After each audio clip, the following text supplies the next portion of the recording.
lot of people want to work on their memory, and there are some strategies and things we can use for memory. But more importantly, we work on the processing speed and what we call divided and selective attention. The things that they do are to try to solve real problems for real people. They're not things that we just make up. They're real problems. People think of science as maybe an unpleasant experience in school, but science is really a way of understanding and reaching out for new knowledge in the world.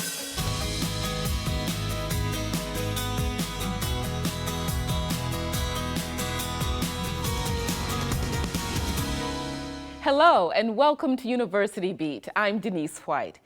Getting older means making all kinds of adjustments, and for many people, losing the ability to drive is one of the hardest changes we face.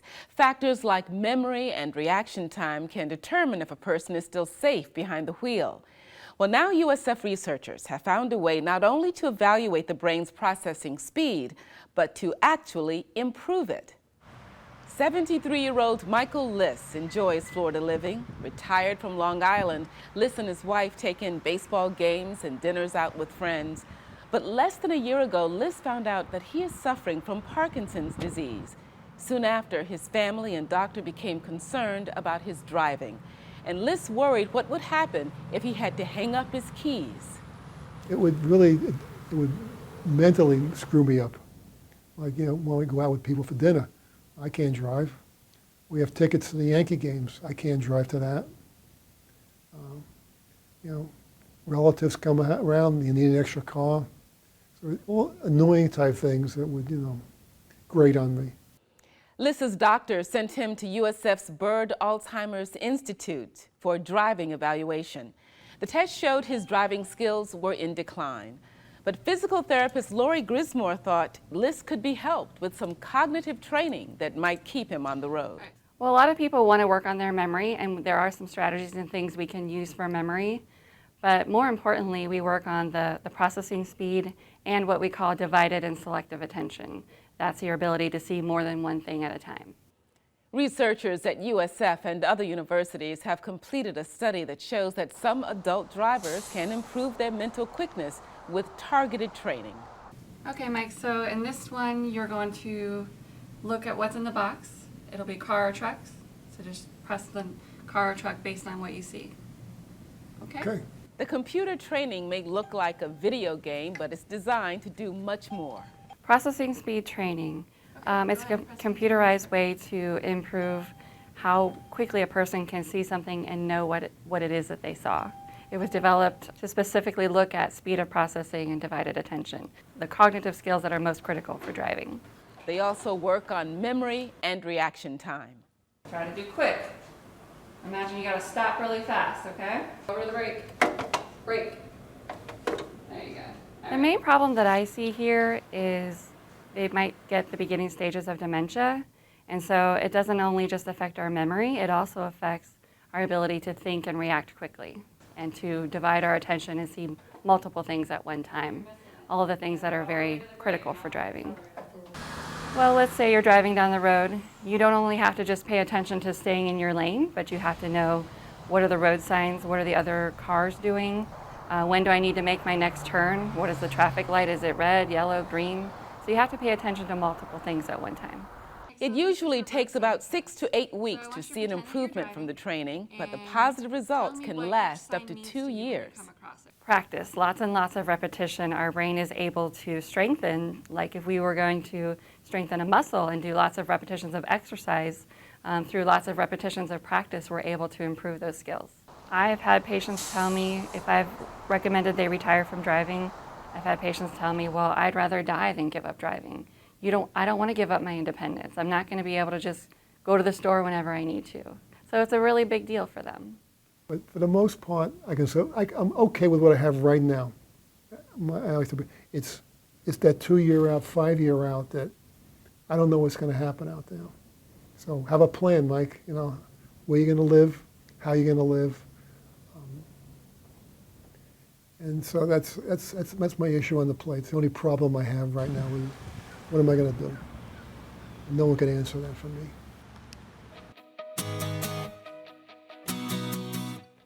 think of science and you often think of college. Think of beer and you definitely think of college. But science and beer together, it's called Pint of Science. It brings researchers and the public together in local bars where, over a beer or two, the scientists explain their work in plain English. It's an international project of which USF is part. Mark Schreiner has our story. For 3 nights every May, neighborhood bars all over the world are invaded by scientific researchers and people interested in their latest discoveries. It's called Pint of Science, and it's about putting scientists in touch with the public in a casual, friendly place. I think if you had a lecture setting with somebody standing at a podium and an audience of people who weren't familiar with the subject, I think they'd be a lot more daunted if they had to ask questions. Whereas in this situation, it's just like, oh yeah, I'm hanging out with my friends, except my friend happens to be an amazing scientist doing this very clever research. The festival was created 4 years ago by a pair of researchers at Imperial College in London, England, and was brought to the U.S. by Bahia a year later. Since then, it's grown by leaps and bounds to events in 13 American cities and over 100 cities in a dozen countries this year. I think people are more and more interested in science every day. Partially, I think it's part of popular culture now. There's a lot of rock star scientists that are making science cool. Locally, scientists from a variety of places like USF, University of Tampa, and Moffitt Cancer Center spoke at 6 taverns in Tampa and St. Petersburg. We stopped by Ybor City and the New World Brewery to catch Moffitt mathematical oncologist Sandy Anderson and USF chemistry professor Brian Space speak. Space says he likes to use simple concepts to help audiences understand his research into material and computational science. Basically, how atoms get together to make, well, everything. For example, I like to play cards. And one of the things I'll start the talk off with is showing how there's 10 to the 58th different ways, one with 58 zeros, different ways to arrange a single deck of cards. These are the playing cards of chemistry. We can combine these different elements to make different compounds. By putting the talks in a casual setting, the series is more accessible for the science-minded and the rest of us. Okay, that's what I wanted. I wanted a little debate. Science over here, a little beer over here. I don't know. Bow tie's telling me beer. I thought I would have got science, totally. There's probably, I would say, maybe half our audience are already in some science-related field. But at the same time, you do have a lot of people who are not related to it in any way. People like a grandmother who attended one event and approached Bahia afterwards. She said, you know, I never went to college. I would never have understood this stuff when it was taught to me at school. But as a result of this one particular speaker, I now feel like I could go home to my grandchildren and tell them about immunology. So this was our target audience, and this was who we were really doing it for. And for both the speakers and the organizers, it's about helping people rediscover that joy of learning. But we can lose that because people think of science as maybe an unpleasant experience in school or the product of science, which is also called science. But science is really a way of understanding and reaching out for new knowledge in the world. And that process can be fun and joyous. So you should be aware of what's possible now and what's not possible now. So if someone is selling you magical cures for made-up diseases, science is a good way to help you be discerning about decisions that you make in life, about the food that you're going to eat, about the shows that you're going to watch, about the technology that you're going to buy. Give scientists a chance and science a chance. We're real people, and we can even be funny sometimes, and it all goes down better with some pizza and beer. For University Beat, I'm Mark Schreiner. A USF startup took home the People's Choice Award at the statewide competition for Best Innovations. Check out the Able Nook. It's a living module that snaps together and can be easily assembled without any tools in under 2 hours. USF architecture alum Sean Verdacia helped to develop this disaster relief solution after seeing what happened during Hurricane Katrina. These temporary shelter units are made of aircraft-grade aluminum and can be transported in bulk. They're also designed to adapt to uneven terrain, withstand a Category 1 hurricane, and cost less than other disaster relief solutions on the market. The sleek design is so attractive that some investors are looking to use them as eco-resorts or temporary office space. Earlier this month, the Able Nook was selected as one of the finalists among 100 innovators across the state for the Cade Museum Prize. We were first kind of entering into that competition thinking, well, it'd be cool if we had a shot. And then we made it to the Sweet 16 round. And then from there, we went into the Final Four. And then from there, we got into the Final Two, and we walked away with the People's Choice Award, which to us was huge. The team plans on returning next year to try and take home the top prize of $50,000.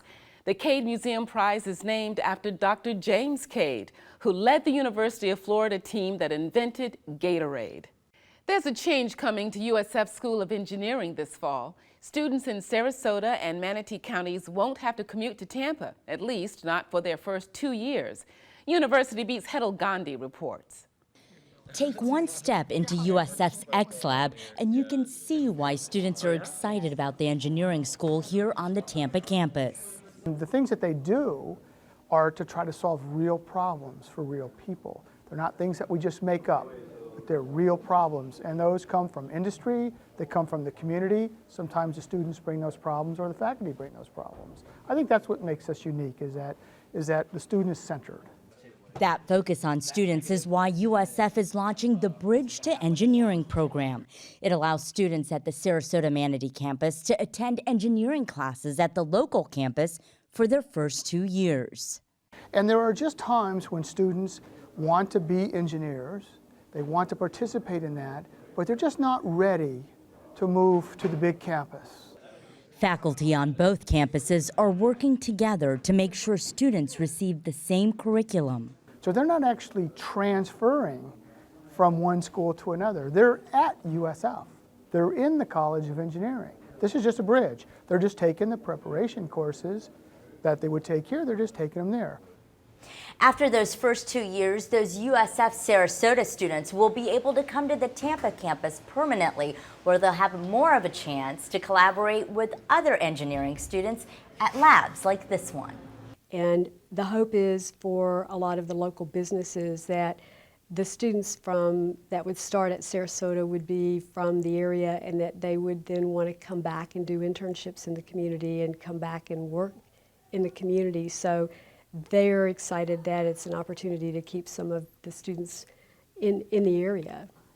Dr. Sandra Stone is the chancellor of the Sarasota Manatee campus. She says her school offers a 13-to-1 student-faculty ratio, which is great for students who might not be ready for the big Tampa campus right out of high school. It helps them save money, helps them get some extra help. It also just helps them, if that's what they choose to do, it just gives another option for students.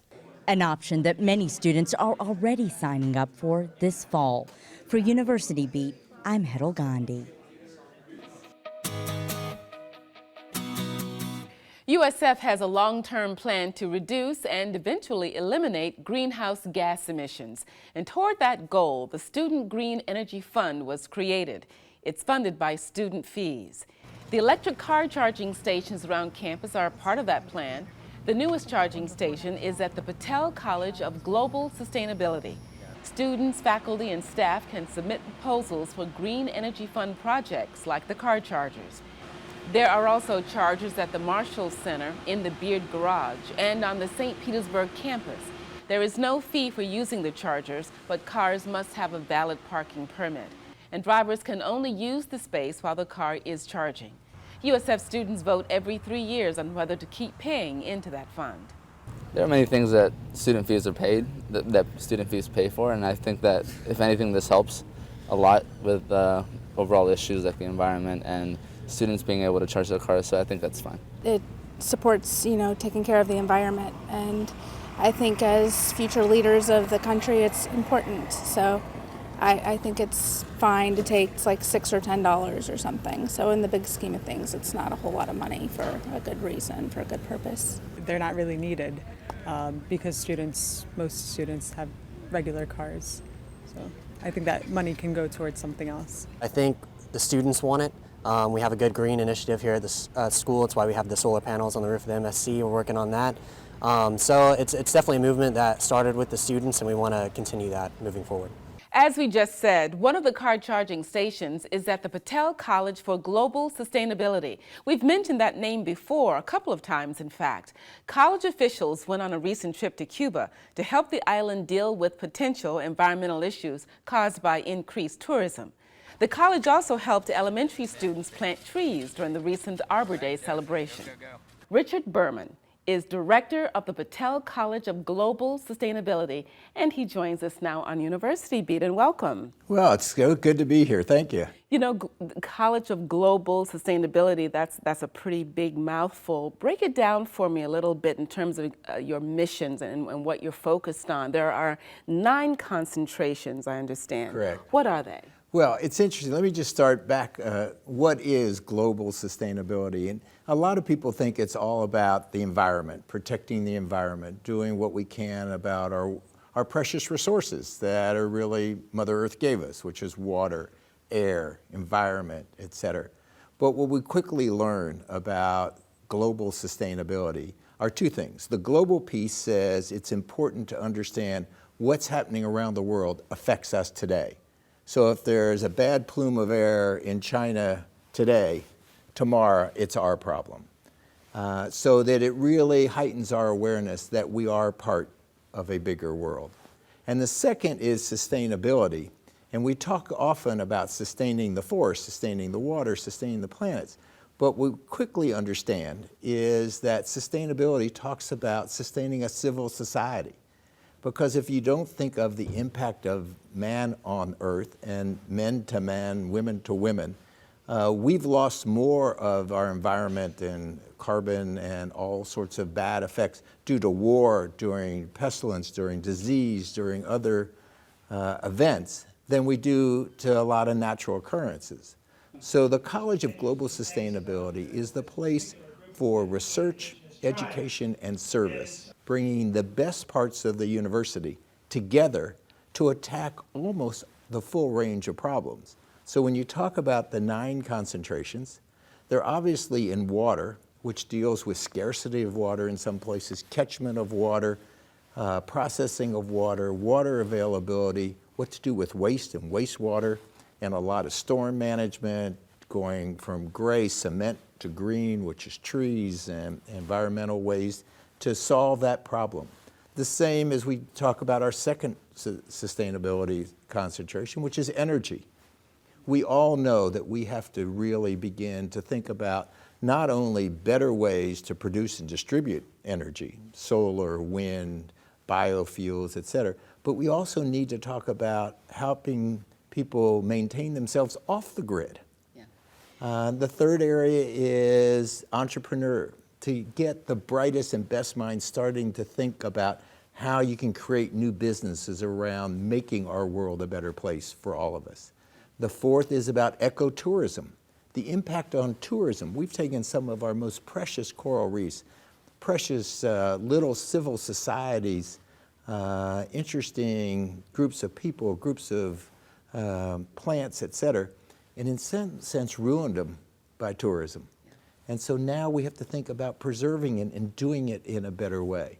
So this is an academic program. Students come in and they can get a master's under this program. Right. We recruit students who come in to get a master's degree in global sustainability. It's a Master's of Arts degree.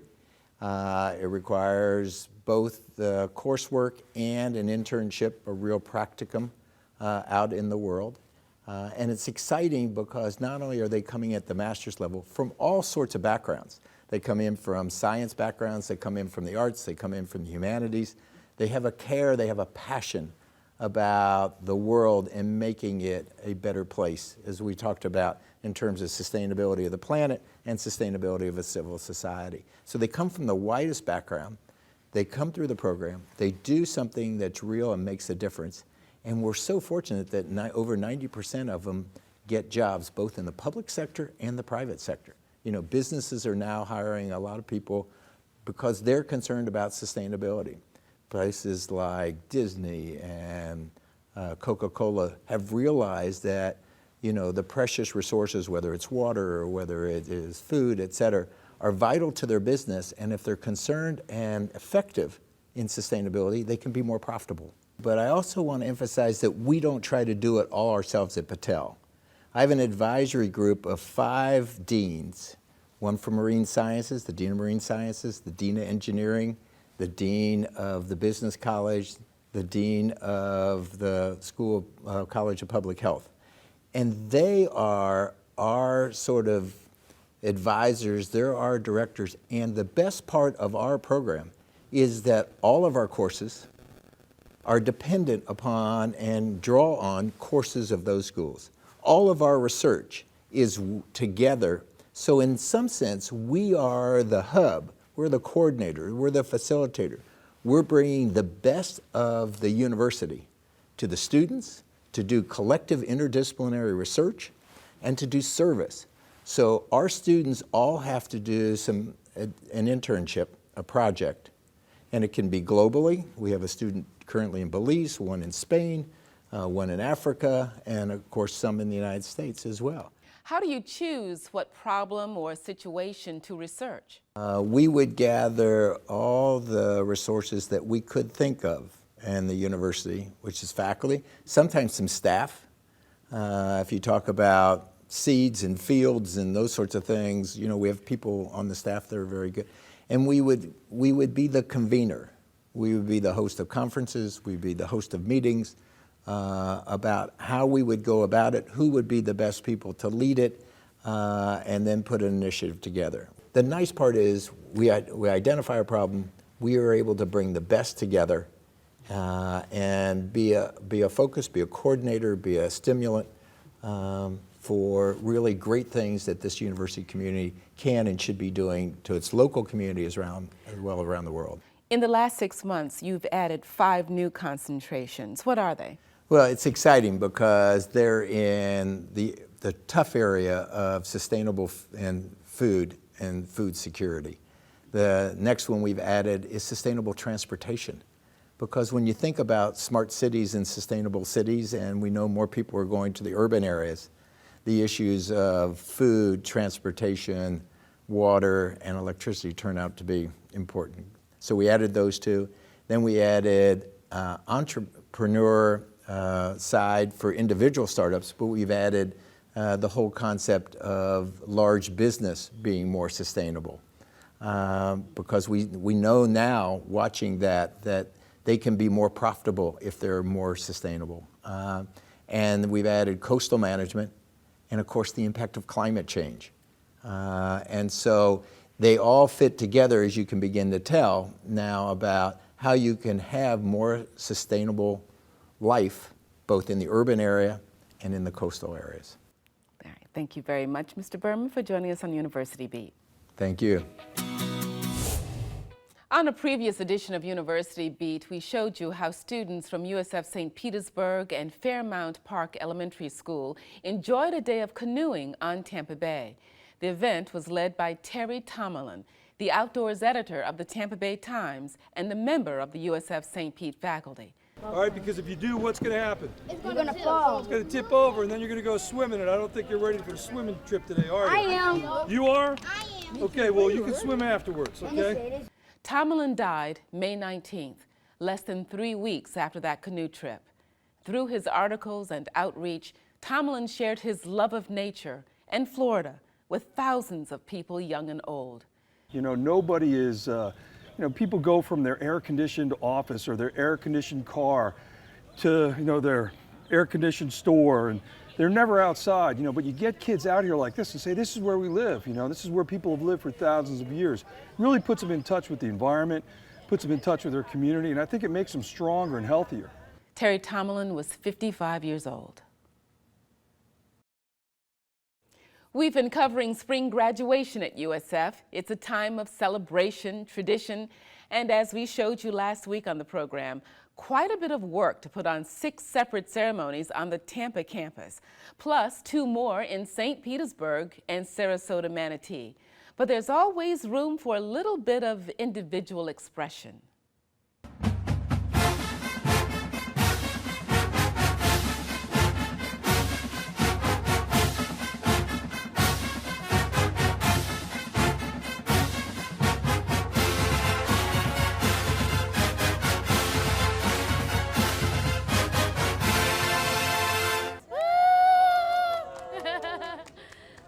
If there's a story about the University of South Florida you'd like to see us cover, please let us know. Our email is ubeat@wusf.org. Our website is universitybeattv.org.